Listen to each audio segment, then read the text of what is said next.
जय श्री बालाजी की जय श्री राम। मैं आज लेके आई हूँ सूरज भगवान का मंत्र और सूरज भगवान की कथा। तो वीडियो में एंड तक जरूर बने रहना। अगर अब तक आपने हमारा चैनल सब्सक्राइब नहीं किया तो आप हमारा चैनल सब्सक्राइब कर लो।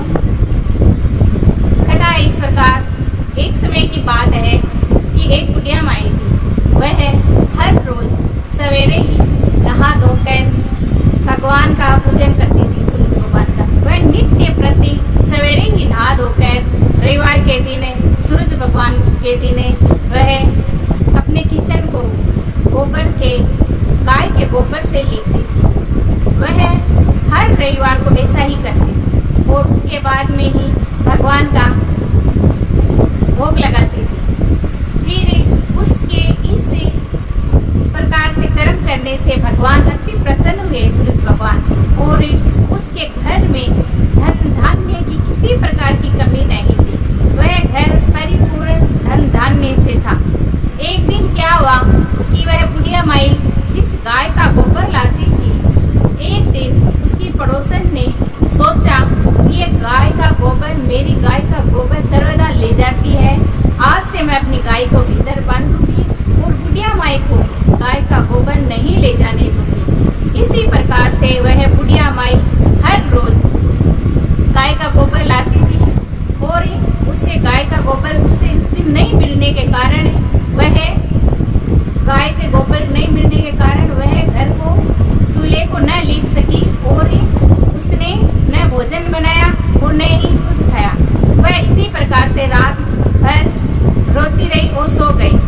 उसी के स्वप्न में सूरज भगवान आते हैं और कहते हैं कि बुढ़िया माई, कारण पूछते हैं सूरज भगवान कि आज भोजन क्यों नहीं बनाया और भोग न लगाने का कारण पूछते हैं। तो सूरज भगवान ने पूछा तो बुढ़िया माई ने कहा कि मुझे आज गाय का गोबर नहीं मिला, इसी कारण मैं आज मेरे किचन में आज मैंने गाय के गोबर से लेप नहीं किया, इसी कारण मैंने भोजन नहीं बनाया।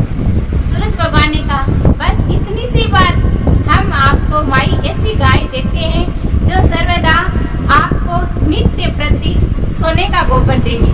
तो इसी प्रकार से सूरज भगवान ने बुढ़िया माई को एक अति सुंदर गाय, साक्षात माँ कामधेनु बुढ़िया माई को प्रदान की और वह बुढ़िया माई गाय को बाहर बांध देती है और एक नित्य प्रति वह गाय का सोने का गोबर देती है। वह गाय और उसकी पड़ोसन है जो उस गाय का गोबर ले जाती है और अपनी गाय का गोबर उस गाय के गोबर की जगह वह रख जाती है। नित्य प्रति वह ऐसा ही करती रही पड़ोसन। एक दिन सूरज भगवान ने सोचा कि इसी पड़ोसन के कारण बुढ़िया माई ठगी जा रही है। तो भगवान ने संध्या के समय बहुत जोर से आंधी चलाई और आंधी की भय से बुढ़िया माई ने गाय को घर के भीतर बांध लिया और सुबह जैसे ही बुढ़िया माई उठकर देखती है तो गाय ने सोने का गोबर दिया।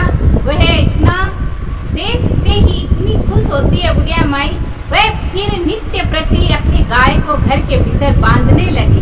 फिर क्या होता है कि उस पड़ोसन को सोने का गोबर न मिलने से उसका हृदय ईर्ष्या के कारण जल उठा और वह भागती हुई, दौड़ती हुई उसी गांव के राजा के पास जाती है और राजा से कहती है कि राजा जी एक बहुत ही अच्छी आपके फायदे की एक बात मैं बताती हूँ। फिर राजा जी कहते हैं सुनाओ। फिर वह कहती है कि हमारे पड़ोस में एक बुढ़िया माई के पास ऐसी गाय है जो नित्य सोने का गोबर देती है। वह बुढ़िया इतने सोने के गोबर से क्या करेगी, आप तो उस सोने से प्रजा का पालन करिए। फिर राजा ने उसकी बात सुनते ही अपने कर्मचारियों को आदेश दे दिया गाय लाने का और वह कर्मचारी बुढ़िया माई की गाय खोलकर ले आए। लेकिन बुढ़िया माई काफी रोई चिल्लाई, लेकिन कर्मचारियों ने बुढ़िया माई की एक न सुनी और गाय खोलकर राजा के पास ले आए। अब राजा क्या करता है, गाय को अपने महल में लेकर बांध देता है। जैसे ही सवेरे उठता है राजा तो गाय को पूरे महल में गंदगी, गाय ने कोई सोने का गोबर नहीं दिया। इसी कारण से सूरज भगवान ने दूसरे दिन स्वप्न में कहा कि राजा सुनो, गाय को वृद्धा को लौटाने में ही तेरा पुत्र राज्य सब मैं नष्ट कर दूंगा। मैंने सूरज भगवान के मेरे बुढ़िया माई मेरा व्रत करती थी, इसीलिए मैंने खुश होकर वह गाय बुढ़िया माई को वरदान के रूप में दी है। फिर क्या होता है कि वह राजा बुढ़िया माई को बुलाते हैं और सम्मान सहित बुढ़िया माई को गाय और खूब सारा धन देकर वहां से विदा करते हैं। इसी कारण से बुढ़िया माई अपने घर लौट जाती है और फिर नित्य वैसे ही व्रत और पूजन सूरज भगवान का करती है और उसकी पड़ोसन को बुलाकर उचित दंड देते हैं सूरज भगवान और वह राजा जी। और बुढ़िया माई अपने गाय के साथ बहुत ही खुश थी और उसके घर परिवार में किसी प्रकार की कमी नहीं थी। और वह राजा अपने हेली में अपने जहाँ तक उसका राज्य था राजा का, वहाँ सब नगर में हेला फिरा दिया कि सब कोई रविवार का व्रत करिए।